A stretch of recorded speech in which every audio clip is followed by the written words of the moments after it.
আজকে খেলাম আমি 5 টাকার স্পেশাল ঘুগনি। সকাল সকাল ঘুম থেকে উঠে আমি বেরিয়ে পড়েছি ফ্রেশ হয়ে একদম চপ আনার জন্য। তো এখন যাচ্ছি চপ আনতে।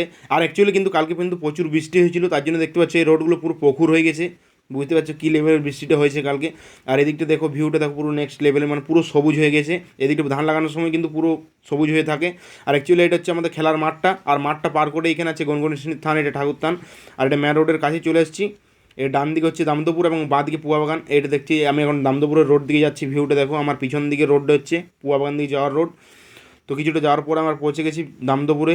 আর এখানে হচ্ছে ঘুগনি, চপ, সব কিছুই, বেগনি। তো এখন কিন্তু সব জায়গায় 5 টাকার ঘুগনি দেয় না, দেখতে পাচ্ছ কতটা ঘুগনি দিচ্ছে। তো ঘুগনি আর চপ নেওয়া আমার কমপ্লিট হয়ে গেছে। তো এরপর যাবো বাড়ি। তো বাড়ি যাওয়ার পথে দেখতে পাচ্ছ এই যে যে আমার সাইডে গাড়িগুলো আছে, এই যে এটা হচ্ছে দামোদরপুরের পেট্রোল পাম্প। তো কিছুটা যাওয়ার পরে এখানে দেখতে পাচ্ছ একটা গুমটি ছাউনি হচ্ছে। সাইকেল রাইড করতে কার কার ভালো লাগে অবশ্যই কমেন্ট করে জানাও। তো তখন আমি চপ মুড়ি খাই। তোমরা মিল বিরোধ দেখার জন্য সাবস্ক্রাইব করো। বাই।